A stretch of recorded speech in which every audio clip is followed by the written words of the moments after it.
Alright guys, welcome back, welcome back. Now in this week we're going to be talking about how we're going to be using a story to get the logic idea even more cemented. Now, supply and demand is a core concept that works in our general life as well, right? You know, when you go to buy a house, you want to find the lowest rate as you can, but you also at the same time at the best location and stuff like that.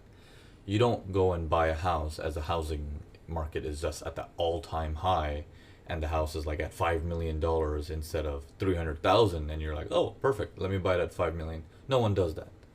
You know, if you know a certain, for example, an iPhone costs $500, you're not going to go and say, you know what, let's buy it at 1,500. No one does that. Okay, so what we're going to do is we're going to bring in real life concepts as supply and demand, and we're going to bring this into a chart, because a chart is not something you and I move. It's something that the big boy moves, right? And if the big boy is moving the chart, everything that we see, as we've discussed before, are nothing but receipts. This is the pattern of what the big boy is doing. So let's imagine that big boy is just one individual. Okay, without even going into a lot of individuals, let's imagine him as one individual. Let's say that person is you. Okay, now I'm going to use the word a phone, a smartphone, for buying and selling, but you can change that word to whatever you want. You know, if you're into shopping, you like Louis Vuitton, you can say a Louis Vuitton handbag. If you're into sports shoes, you can call it, your Nike shoes. If you're into, musical instruments, say this guitar, whatever it may be, you give it that product the name you want it to give it to make sure it makes sense to you. Okay? So let's bring in the story. Now, let's start from up in this area here. Okay, we're going to first go with understanding the story first. So let's start from this area here. So the price of, let's say, a phone, okay, sorry, let me start from here. It'll make more sense. Okay, so the price of a phone reaches a price of 1.3960. Okay, if I want to make it simple, let's say the price of that is $1,000. Okay, just to keep it simple. So the phone price is $1,000. Now, when prices move up so quickly, very, very fast, without focusing on location, where, how should I get in, forget all that. Prices jumping up ultra fast, think to yourself, wow, many people really want to buy this phone. It reaches all the way up into this area where it takes a temporary halt. Now the halt seems to be like, looks like the buyers stop buying the phone, but at the same time, the store isn't giving much discounts on it either. A slight pullback kind of concept. Store is not giving isn't giving any discounts either. So what we're watching for is not just the degree of pullback, but we're also watching for how it pulls back. Look at the sequence of it. It's like, the store is so confident that it's not giving some discount. Now, who knows more about the buyer? People like us or the store? Doesn't the store know more? If there's people coming in, why would he give out discounts? It makes no sense. For him, it's like, well, people are buying it, keep raising the price. Keep raising the price, keep raising the price. So what he does is, as he gives a little bit of discount, let's say 5% discount, right?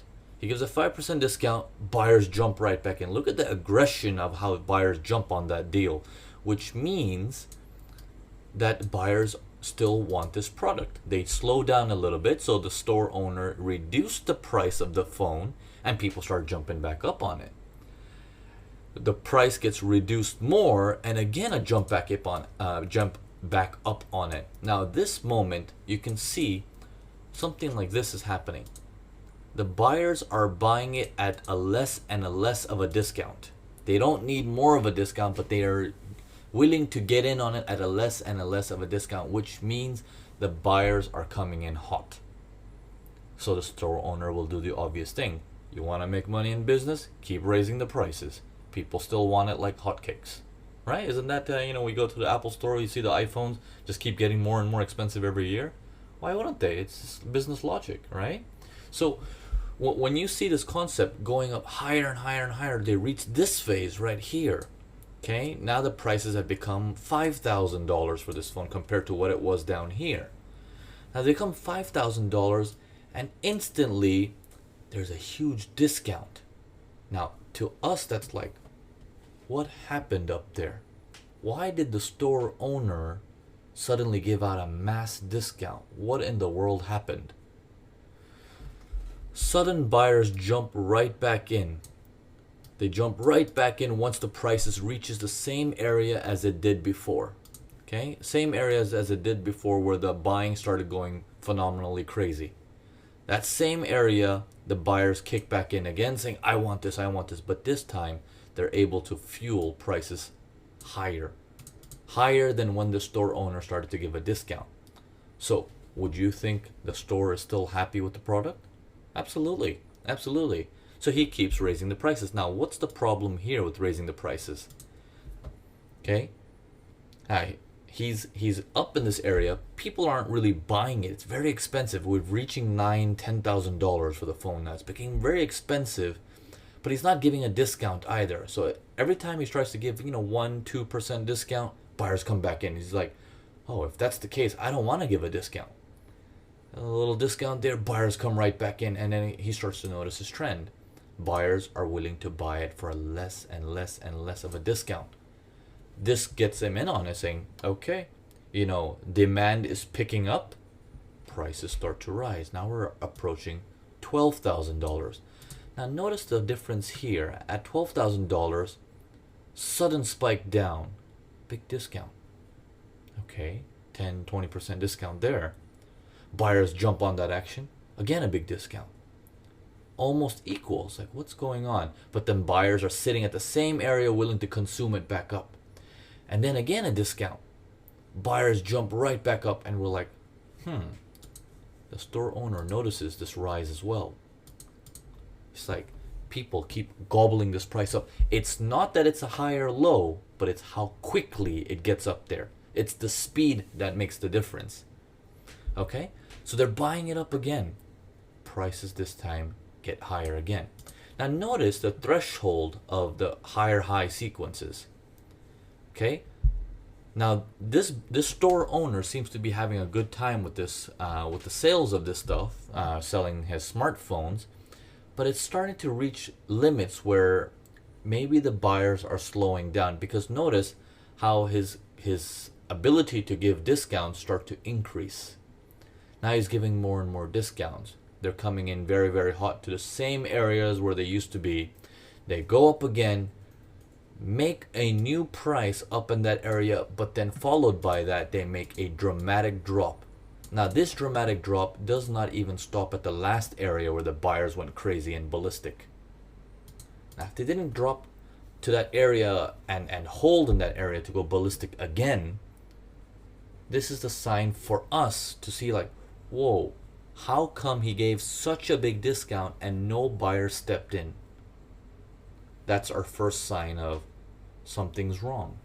Maybe these phones are now overpriced.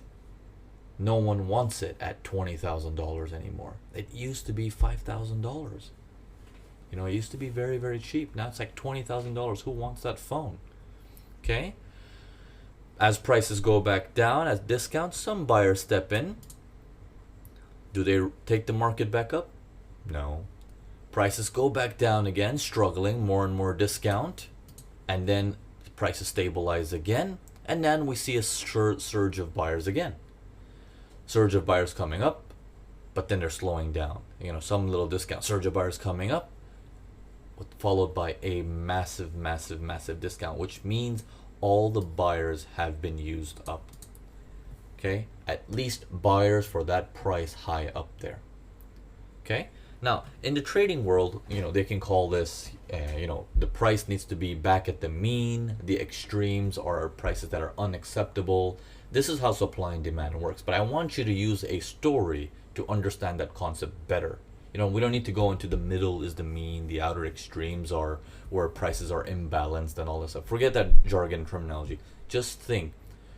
Change the word phone to a word that you like. Give it your product and follow it through. Remember, the focus is on the speed. How quickly do the buyers gobble it up, or how quickly does the store owner give a discount on it? That will start to give you a trend of something is wrong. Because a store owner can literally feel buyers are dying. We need to get a hold of that rhythm of, if I can see the store owner struggling and giving out bigger and bigger discounts and more aggressively, we can start to see that I think buyers might be running out, and there's a higher chance I'm going to be right with that information. Okay? Okay, let's go into the next example.